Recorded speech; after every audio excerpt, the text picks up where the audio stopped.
The convenient falsehood Valerie Mercer wiped flour-covered hands on her apron as the bell above the door of Whisk and Wonder Bakery chimed. Another morning rush survived.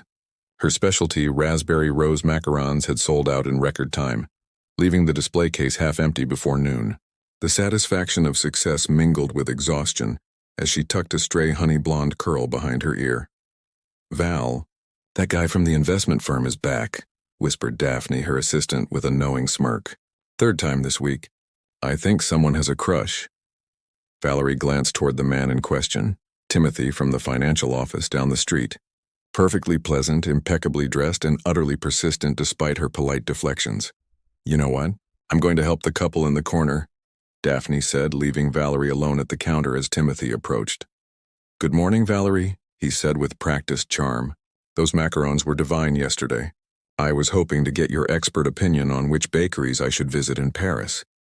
I'll be there next month and thought perhaps you might join me. All expenses paid, of course." Valerie's stomach tightened. This wasn't the first extravagant invitation she'd received from a customer. Her talent with pastry had built the bakery's reputation, but it also brought unwanted attention from men who seemed to view her as another sweet to be sampled. "That's very generous," she replied with a practiced smile. "But I'm afraid I can't. My boyfriend wouldn't approve of me jetting off with another man." The words flowed easily after months of practice. The fictional boyfriend had started as a momentary excuse 6 months ago, but had evolved into an elaborate shield. A photographer currently on assignment in New Zealand, passionate but understanding, committed but respectful of her independence. Perfect in his convenient non-existence, Timothy's disappointment was evident. "He's a lucky man. Perhaps another time." As he left, Valerie exhaled slowly. The guilt of lying never quite disappeared, but it was easier than the alternative. Awkward rejections, hurt feelings, and the occasional customer who couldn't take no for an answer. "You know, eventually you'll need to kill off this imaginary boyfriend or marry him," Daphne said, returning to the counter. "Or maybe actually date someone real." "My life is complicated enough without adding romance to the mix," Valerie replied, gesturing to the bustling bakery. "I'm building something here." The afternoon lull arrived, bringing with it a welcome respite. Valerie was refilling the display case when the bell chimed again. A man she'd never seen before entered, bringing with him the crisp October air, tall with broad shoulders under a simple gray coat, dark hair slightly tousled, and striking hazel eyes that seemed to take in every detail of the space. Unlike most first-time customers, he didn't immediately approach the counter or study the menu board. Instead, he chose a small table in the corner, pulled out a sleek laptop, and settled in as if he'd found a long-sought sanctuary. Daphne nudged her. "New customer. Your turn." Valerie approached his table, order pad in hand. "Welcome to Whisk and Wonder. Can I get you something?" The man looked up, and for a moment Valerie felt oddly exposed under his gaze. Not uncomfortable, but as if he could see beyond her professional facade. "I'm Harrison," he said simply. "I needed a quiet place to work that isn't a corporate coffee chain. What would you recommend for someone who prefers substance over sweetness?" "Our rosemary olive oil cake," Valerie answered without hesitation. "It's savory with just a hint of sweetness. Pairs perfectly with our house blend coffee." "Perfect," Harrison said with the ghost of a smile. "And solitude if you can manage it." Valerie nodded, understanding the request behind the words. As she prepared his order, she noticed how different he seemed from her typical customers. No forced small talk, no lingering glances, just quiet appreciation for the space she'd created. Little did she know that Harrison Blackwood, founder of Nexus Technologies, had just found the one place in the city where he could breathe, and the one person who would soon make him forget why he ever wanted to be alone.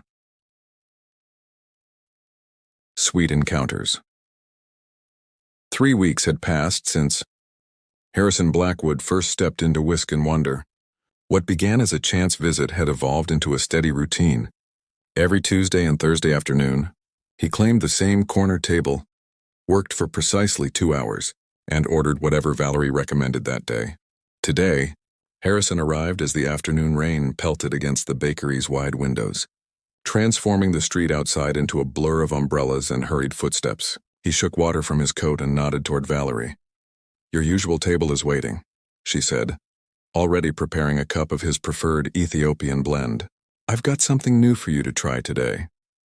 I trust your judgment, Harrison replied, the familiar phrase becoming something of a ritual between them. Valerie placed a small plate beside his laptop. Cardamom shortbread with orange blossom honey. Just a touch of sweetness. Harrison took a bite and closed his eyes momentarily.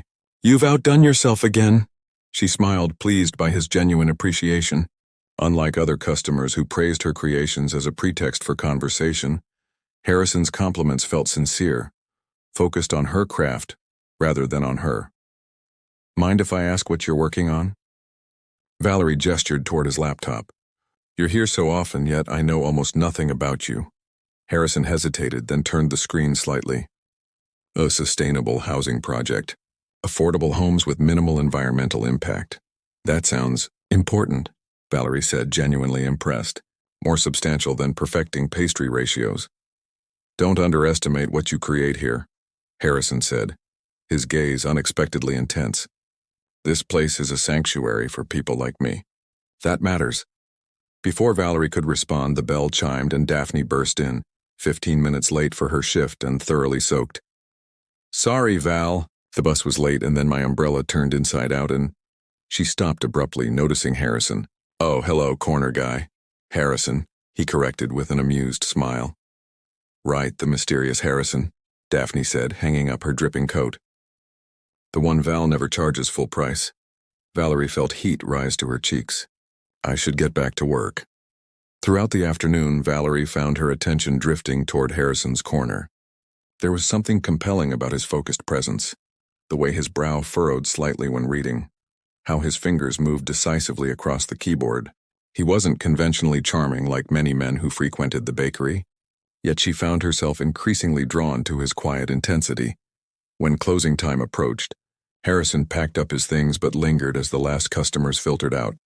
I wanted to thank you, he said, approaching the counter where Valerie was tallying receipts.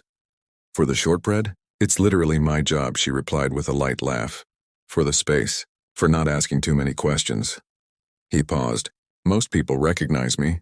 Valerie tilted her head quizzically. Should I recognize you? A ghost of a smile crossed his face. No, and that's refreshing. He hesitated before adding, There's a sustainable agriculture conference at the Botanical Gardens this weekend. Would you be interested in joining me? Purely professional, of course. They're showcasing urban farming techniques that might interest you for sourcing ingredients. The invitation caught Valerie off guard. It was thoughtful, specific to her interests, and notably different from the flashy offers she usually received. She began, then faltered, the familiar excuse about her non-existent boyfriend rising automatically to her lips. Something stopped her. Perhaps it was Harrison's respectful distance or the genuine connection to her work. That sounds interesting, actually. Saturday at 10? I can meet you here, he suggested. Saturday at 10, she confirmed. After Harrison left, Daphne emerged from the kitchen. Did you just make actual plans with a real human man? What about your photographer boyfriend currently scaling Mount Kilimanjaro or whatever? Valerie busied herself with wiping down the counter. It's professional. He's interested in sustainable sourcing. Mm-hmm. Daphne hummed skeptically. And I'm the Queen of England. The following Saturday proved surprisingly transformative. Harrison arrived precisely on time, driving a modest electric car that contradicted Valerie's assumption about his finances. The Botanical Gardens were hosting an impressive array of agricultural innovations, and Harrison moved through the exhibits with unexpected knowledge about soil composition and crop rotation. You know a lot about farming for someone who looks like he lives in a computer, Valerie observed as they examined a vertical hydroponics system. My grandparents had a farm in Vermont, he explained. I spent summers there as a kid. It grounds you, knowing where food comes from. They spent hours exploring, their conversation flowing easily between professional interests and personal stories. Harrison spoke about sustainable technology with passionate expertise, while carefully avoiding details about his company. Valerie shared her journey from culinary school to owning her bakery, while deftly steering around questions about her personal life. As afternoon faded into evening, they found themselves at a small farm-to-table restaurant adjacent to the gardens. Over dinner, Harrison's phone buzzed repeatedly until he finally glanced at it with a frown. Everything okay? Valerie asked.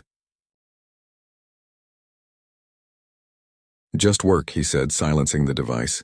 Sometimes I think technology was a mistake, says the man who presumably makes his living from it, she teased. Fair point. His expression softened. Thank you for today. It's been normal. I don't get many normal days. The simple honesty in his voice touched her unexpectedly. For a moment, Valerie considered confessing her fabricated relationship, clearing the path for whatever might be developing between them. The words hovered on her lips, but fear held them back. The shield of her pretense had protected her for so long. Removing it felt dangerous. As Harrison drove her home, comfortable silence filled the car. Outside her apartment, he walked her to the door but maintained a respectful distance. I'd like to see you again, he said simply. I'd like that too, Valerie replied, even as anxiety fluttered in her chest. But there's something you should... Her words were interrupted by her phone ringing. The screen displayed Mom calling. You should take that, Harrison said. Good night, Valerie. As she answered the call and watched Harrison walk away, Valerie felt her fictional relationship transforming from convenient protection into a complicated obstacle. For the first time, her carefully constructed lie felt less like a shield and more like a prison. Crumbling defenses. He brought you orchids?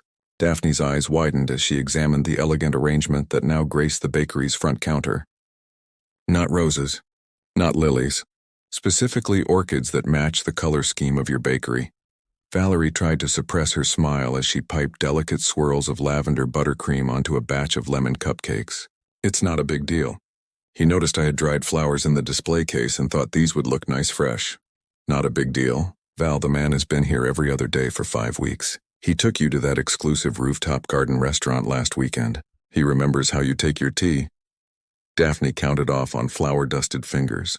And what about poor Nate, your devoted wilderness photographer boyfriend?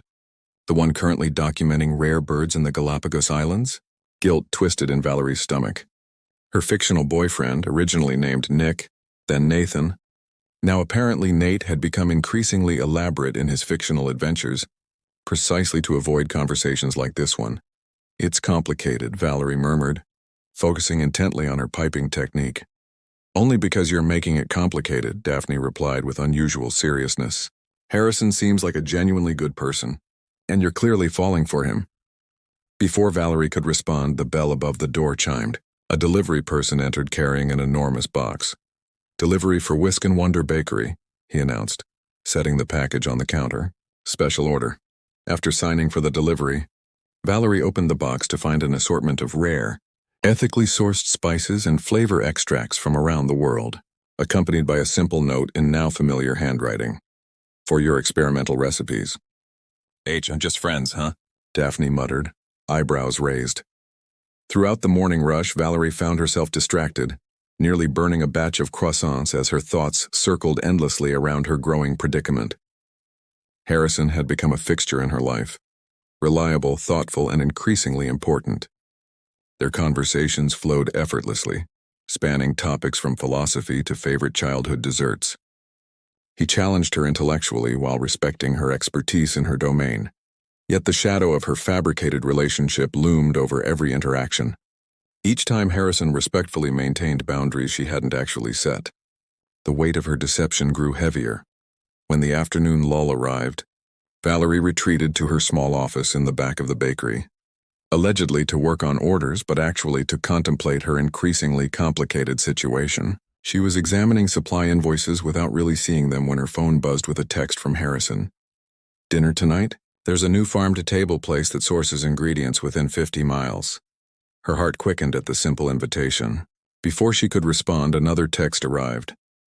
Unless your boyfriend is in town, of course.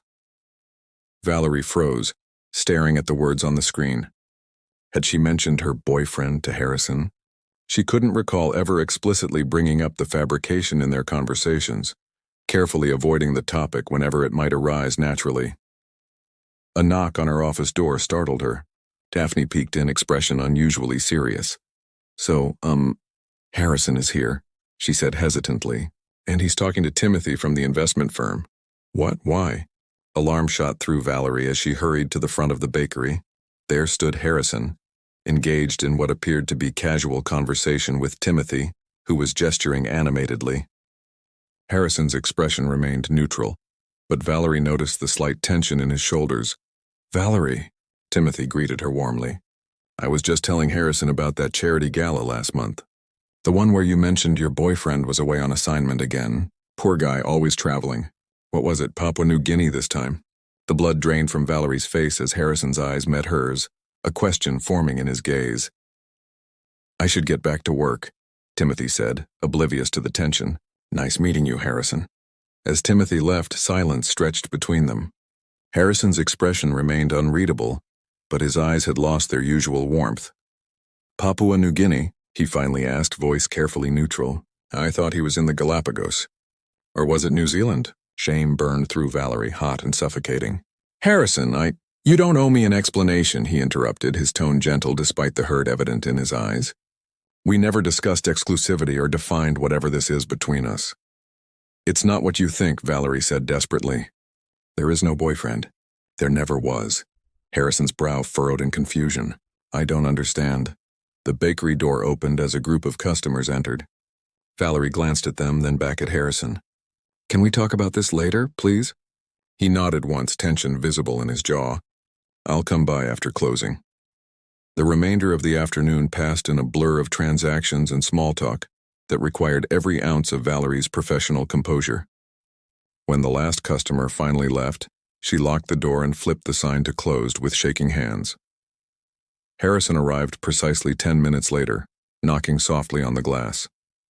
When Valerie let him in, he remained standing near the door, maintaining a distance that felt deliberate.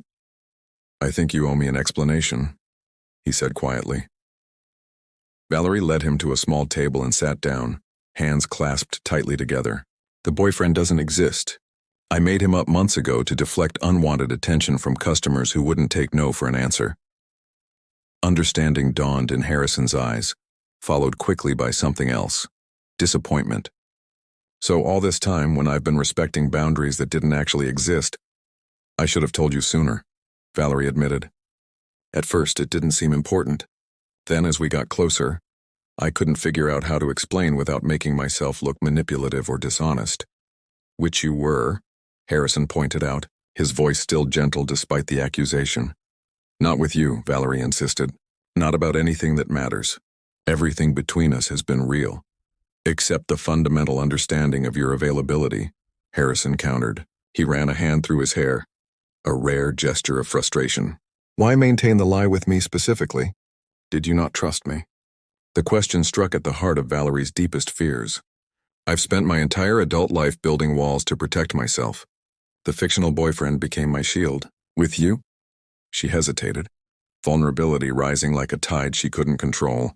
"With you, I started to wonder if I needed that protection at all, and that terrified me." Harrison was silent for a long moment, his expression inscrutable. "I understand why you created the fiction initially," he finally said. "What I'm struggling with is why you continued it with me, especially as we grew closer." "Because getting close to you meant something," Valerie whispered, tears threatening. "And something that matters can be lost." Harrison's gaze softened slightly, but the hurt remained. "I value honesty above most things, Valerie. My whole life has been surrounded by people with agendas and ulterior motives. I thought you were different." "I am," she insisted. "This was my insecurity, not calculation." "I need some time," Harrison said, rising from the table, "to figure out if I can trust what's real between us when it was built on something that wasn't." As he walked toward the door, Valerie felt the carefully constructed walls around her heart begin to crumble. The shield that had protected her for so long had finally cost her something irreplaceable. "Harrison," she called as he reached for the handle. "I'm sorry," he paused, not turning around. "I know," he said quietly. "That's what makes this so difficult." After he left, Valerie remained at the table, surrounded by the bakery she'd built with determination and talent, a space filled with warmth and sweetness that suddenly felt hollow. For the first time, she questioned whether the protection she'd wrapped around herself had been worth the connection it might have cost her. Bitter truths. 5 days of silence stretched between them like an abyss. Valerie moved through her routines mechanically, kneading dough before dawn, crafting delicate pastries, smiling at customers, all while the corner table remained conspicuously empty during Harrison's usual hours. You could call him, Daphne suggested on the 6th morning, watching Valerie check her phone for the 12th time. He said he needed time, Valerie replied, sliding a tray of croissants into the oven, with more force than necessary. Besides, I'm the one who lied. The ball is in his court? Pride and pastry, Daphne sighed. A recipe for loneliness. The morning crawled by with unusual slowness. Valerie had just finished boxing an order of macarons when the shop door opened, admitting not Harrison but an impeccably dressed woman with sharp features and calculating eyes. "Welcome to Whisk and Wonder," Valerie greeted with professional warmth. "What can I get for you today?" The woman surveyed the bakery with clinical assessment. "So this is where Harrison Blackwood has been hiding." She extended a manicured hand. "Josephine Winters, Chief Operating Officer at Nexus Technologies." Valerie's hand froze midway to accepting the handshake. Nexus Technologies? The name sounded vaguely familiar, though she couldn't place it. "You really don't know, do you?" Josephine's expression shifted from skepticism to genuine surprise. Harrison Blackwood, founder and CEO of Nexus Technologies, currently valued at just over $11 billion. The room seemed to tilt slightly as Valerie processed this information. "Harrison is a billionaire?" "Among other things," Josephine replied dryly. "Tech visionary, philanthropist, and currently the subject of acquisition talks that he's been mysteriously absent from." Her gaze sharpened. "Because he's been here, apparently, playing normal person with you." Valerie's mind raced through every interaction with Harrison, his modest clothing, his simple electric car, his reluctance to discuss his work in detail. The pieces clicked into place with dizzying clarity. "What do you want?" Valerie asked, her voice steadier than she felt. "To understand why a man who could be anywhere in the world, with anyone in the world, chooses to spend his time in a neighborhood bakery." Josephine's tone wasn't unkind, merely curious. "Do you have any idea what's at stake?" "Nexus is developing clean energy technology that could transform access to electricity in developing nations, but Harrison has been distracted by me," Valerie concluded quietly, "by whatever he's found here." Josephine glanced around the bakery again. "He's turned down 3 meeting requests this month. That's unprecedented." Before Valerie could respond, the bell chimed again and Harrison himself walked through the door. He stopped abruptly at the sight of Josephine. "Joe," he said flatly, "tracking my location now?" "Someone had to," Josephine replied unapologetically. "The board is getting restless, Harrison. The Meridian deal won't wait forever." A muscle twitched in Harrison's jaw. "We'll discuss this later. We've been trying to discuss it for weeks." Josephine gathered her designer handbag. "I'll see you at the office soon." She nodded curtly to Valerie before departing. Silence descended, heavy with unspoken words. Harrison looked exhausted, shadows beneath his eyes suggesting sleepless nights that mirrored Valerie's own. "You're a billionaire," Valerie stated, the words feeling absurd on her tongue. Harrison exhaled slowly. "Yes. Were you ever going to tell me?" "Eventually, when it wouldn't have defined everything else about me in your eyes." He met her gaze directly. "Would it have mattered?" "Of course it would have mattered," Valerie exclaimed. "You let me believe you were just, I don't know, some mid-level tech guy. Meanwhile, you're apparently changing the world. And that changes how you see me?" Harrison challenged. "It changes the context of everything," Valerie insisted, frustration building. "You talk about honesty being important, but you weren't honest either." "There's a difference between privacy and deception," Harrison countered. "I never fabricated anything about myself." The words stung precisely because they were true. Valerie turned away, busying herself with wiping down the already spotless counter. "Why are you here, Harrison?" "Because despite everything, I miss you," he admitted quietly. "And because I understand why you created that shield." Valerie glanced up, surprised. "You do?" "I've spent my life being seen as a resource rather than a person.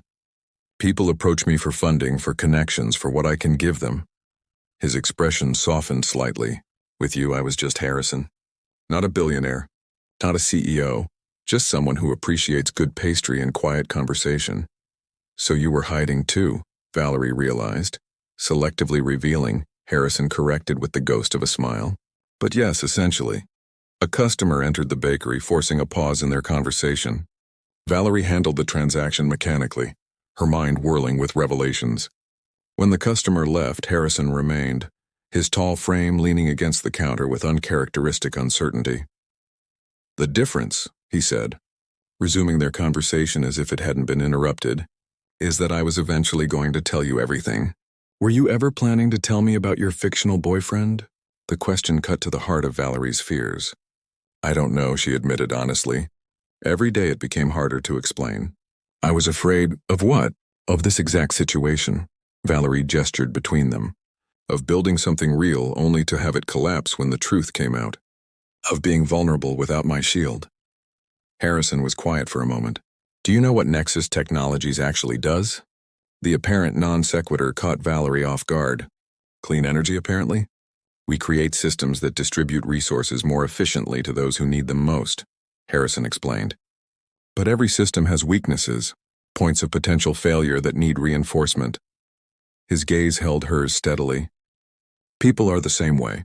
We build defenses around our vulnerabilities. That doesn't make the whole structure worthless." The analogy resonated unexpectedly. "Are you suggesting my lie was just a design flaw rather than a fatal error?" "I'm suggesting that we both created protective systems that ultimately prevented authentic connection." Harrison stepped closer. "The question is whether we're willing to redesign those systems together." The proximity of him after days of absence made Valerie's heart race. "You make it sound so clinical, like a technical problem with a straightforward solution." "There's nothing straightforward about this," Harrison admitted. "I'm still hurt that you didn't trust me enough to be honest. And I'm still processing that you're apparently one of the richest men in the country." Valerie countered. "So where does that leave us?" Harrison asked, vulnerability evident in his voice. Before Valerie could answer, the bakery door opened again as Daphne returned from her lunch break. She froze at the sight of Harrison. Should I come back later?" she asked awkwardly. "No," Valerie decided. "I need some time to think." She turned back to Harrison. "Just like you did." Understanding crossed his features. "Fair enough." As he turned to leave, Valerie called after him, echoing his words from days earlier. "Harrison, the difference between privacy and deception is disclosure when it matters." "It matters now." He paused, considering her words. "Tomorrow," he promised. "Full disclosure. If you'll do the same." After he left, Daphne approached cautiously. "So that looked intense." "Harrison is the founder of Nexus Technologies," Valerie said numbly. "He's a literal billionaire." Daphne's eyes widened comically. "Holy croissants," she breathed. "Corner guy is loaded?" "That's not the point," Valerie sighed. "He hid who he really was while criticizing me for doing the same thing." "Did he actually lie about anything?" Daphne asked shrewdly. "No," Valerie admitted reluctantly. "He just omitted." "Unlike you and your globe-trotting photographer boyfriend," Daphne pointed out. "Look, Val, you both made mistakes. The question is whether what you found is worth fixing." As the afternoon waned into evening, Valerie found herself in her apartment kitchen, stress baking as she always did when overwhelmed. Her hands worked automatically, measuring, mixing, kneading, while her mind grappled with the day's revelations. Harrison was a billionaire, a man who could have anything, be anywhere, with anyone. Yet he had chosen her simple bakery as his sanctuary, and her company as his preference. More importantly, despite her deception, he had returned. He was offering a second chance, not with flowery promises or grand gestures, but with an engineer's pragmatic approach to rebuilding something valuable that had been damaged. As Valerie slid a tray of cinnamon rolls into the oven, Harrison's favorite, she realized that the protective wall she had built around her heart had begun to crumble, not because they were under attack, but because she herself was dismantling them, one vulnerable truth at a time. The question was whether she was brave enough to stand in the open without them. The recipe for forever morning light filtered through the bakery windows as Valerie arranged fresh pastries in the display case. She'd arrived 2 hours earlier than usual, her restless night giving way to pre-dawn baking that produced an abundance of treats. Among them, a special creation waited in the kitchen, a lavender honey cake with layers of meaning that frightened her nearly as much as it gave her hope. "You're stress baking again," Daphne observed, surveying the unusually full display. "The Harrison special?" "I'm just doing my job," Valerie replied, though the tremor in her hands betrayed her nerves. "Baking is what I do."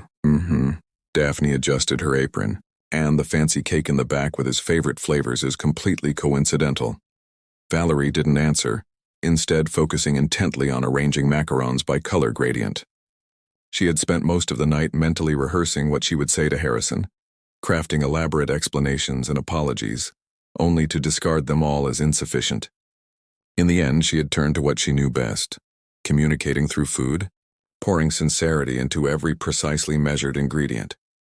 The morning rush kept both women busy, but Valerie found herself glancing at the door whenever the bell chimed. By noon, there was still no sign of Harrison, and doubt began to creep in. Perhaps she had misunderstood. Perhaps tomorrow had been merely a polite exit line rather than a promise. "He'll come," Daphne assured her during a rare quiet moment. "He's probably just doing billionaire things, buying small countries, racing exotic pets, whatever they do." Despite herself, Valerie smiled. "You're ridiculous." "And you're in love with him," Daphne replied simply. "It's written all over your face every time the door opens." Before Valerie could form a denial, her phone buzzed with a text message from Harrison. "Meet me at the pier. 2 p.m. full disclosure as promised." Relief flooded through her, followed quickly by renewed anxiety. "He wants to meet at the pier," she told Daphne. "Can you handle the afternoon rush? For true love?" "Absolutely," Daphne grinned. "But take the cake. You didn't slave over it all night for nothing." At precisely 1:55 p.m., Valerie arrived at the waterfront pier, carefully balancing the boxed cake. The October afternoon was unexpectedly warm, sunlight dancing across the harbor waters as sailboats bobbed gently at their moorings. She spotted Harrison at the far end, his tall figure silhouetted against the glittering water. As she approached, she noticed something unusual. Harrison was dressed in faded jeans and a simple Henley shirt, a stark departure from his usual business casual attire. Beside him sat an ancient-looking tackle box and 2 fishing rods. "Fishing?" Valerie asked by way of greeting. "This is your idea of full disclosure?" Harrison smiled, the tension that had marked their last encounter noticeably absent. "My grandfather taught me to fish when I was 7. Said you can't lie when you're fishing. The fish always know." He gestured to the weathered tackle box. This was his. It's one of the few things I kept when he passed. The unexpected glimpse into his past caught Valerie off guard. She carefully set down her cake box and took the fishing rod he offered. "I've never been fishing." "Then today is full of firsts," Harrison replied. He skillfully baited her hook and demonstrated how to cast the line. Fishing requires patience, presence, and honesty with yourself. Perfect conditions for important conversations. They sat side by side on the edge of the pier, lines cast into the gentle harbor waters. The rhythmic lapping of waves against the pilings created a soothing backdrop as silence stretched between them. Not uncomfortable, but expectant. "I grew up in a small farming community in Vermont," Harrison finally began. "My parents died in a car accident when I was 5. My grandparents raised me." His voice was steady, matter-of-fact.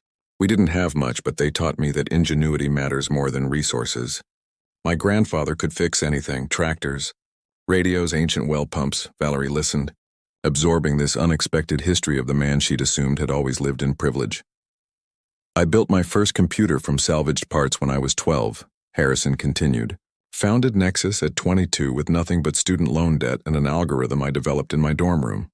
He adjusted his fishing line slightly. "The wealth came later and quickly, too quickly to feel entirely real." "Is that why you never mentioned it?" Valerie asked gently. "Because it doesn't feel real to you?" Harrison considered the question. "Partly. But mostly because once people know, it changes everything. I become my net worth rather than a person." He glanced at her. "I didn't want that with you."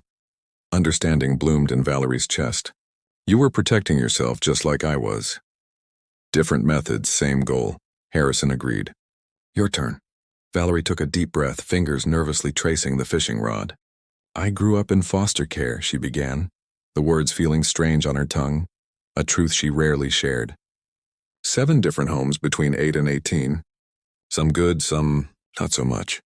Harrison remained silent, giving her space to continue at her own pace. "I learned early that people leave, or they stay for the wrong reasons." Valerie's voice grew steadier as she continued. "Baking was my constant. Flour and sugar behave according to precise rules. No surprises, no disappointments if you follow the recipe." She smiled faintly.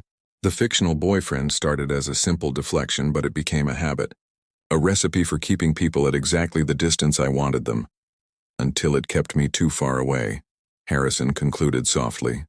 Yes. Valerie met his gaze directly. I'm sorry for not trusting you with the truth sooner. And I'm sorry for not giving you mine, Harrison replied.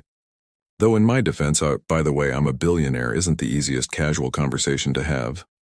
The absurdity of their situation suddenly struck Valerie, and laughter bubbled up unexpectedly. We're quite a pair, aren't we? The billionaire hiding in a neighborhood bakery and the baker hiding behind an imaginary boyfriend. Harrison's answering smile transformed his face. Sounds like the plot of a terrible romantic comedy. Or a perfect one, Valerie suggested, her heart lightening. A sudden tug on Harrison's fishing line interrupted the moment. I think we've got something, he said, expertly beginning to reel in the catch. Together they landed a modest-sized base, which Harrison carefully unhooked and released back into the water. You're not keeping it? Valerie asked, surprised. Some things aren't meant to be caught and possessed, Harrison replied, his eyes meeting hers meaningfully. Sometimes the experience of the connection is enough. The metaphor wasn't lost on Valerie. And sometimes, she ventured, reaching for the cake box beside her. The connection is just beginning. She opened the box to reveal her creation, a 3-layer lavender honey cake with crystallized herbs and edible flowers, arranged in a pattern reminiscent of the orchids Harrison had given her. I bake truth into everything I create, she explained. This is me, without pretense or protection. A genuine offering. Harrison studied the cake, understanding the significance behind the gesture. It's beautiful, he said softly. It's honest, Valerie corrected. Like what I hope we can be from now on. Harrison set aside his fishing rod and turned to face her fully. Valerie Mercer, he began, his voice resonating with sincerity. I am Harrison Blackwood, founder of Nexus Technologies. Reluctant billionaire, mediocre fisherman, and a man who has fallen completely in love with a baker who sees me for who I am rather than what I own. Joy bloomed in Valerie's chest, warm and expanding. And I'm just Valerie, baker of truths, former inventor of fictional boyfriends and a woman who has fallen in love with a man who gave her the time and space to dismantle her own walls. Former inventor? Harrison echoed, a smile playing at the corners of his mouth. I don't need shields anymore, Valerie replied simply. I've found something better. Harrison leaned forward, one hand gently cupping her cheek. What happens now? Now, Valerie said, covering his hand with her own. We create a new recipe, together. Their kiss tasted of promise and possibility, of lavender and honey, of truth finally spoken and barriers finally broken. Around them the harbor waters sparkled in the afternoon sun. Boats sailed past on journeys of their own, and the world continued its relentless forward motion. But on that simple wooden pier, time seemed to pause as two people who had spent their lives protecting themselves discovered the courage to stand vulnerable before each other, offering not perfection but authenticity, the essential ingredient in any recipe meant to last forever. Weeks later, Whisk and Wonder Bakery unveiled a new creation on its menu, the Blackwood Special, a lavender honey cake with a description that read simply, "For when truth is sweeter than fiction." It quickly became the bakery's most requested item, though few customers understood the story behind it. In the corner table that had once been Harrison's solitary refuge, the billionaire and the baker now often sat together in the quiet hours after closing, planning expansions to bring Valerie's artisanal creations to underserved communities, designing sustainable bakeries powered by Nexus technology, and most importantly, continuing to build their relationship, one honest conversation at a time.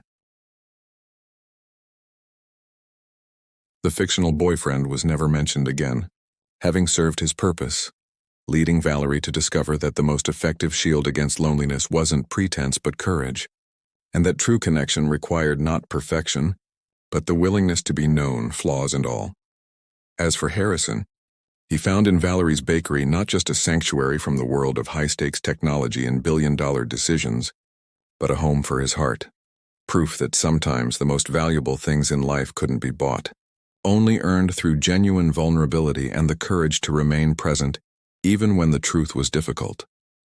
Their love story wasn't perfect. There were still moments of insecurity, still challenges in navigating their vastly different worlds, but it was authentic. And in a world where both had grown accustomed to hiding pieces of themselves, that authenticity was the most precious ingredient of all.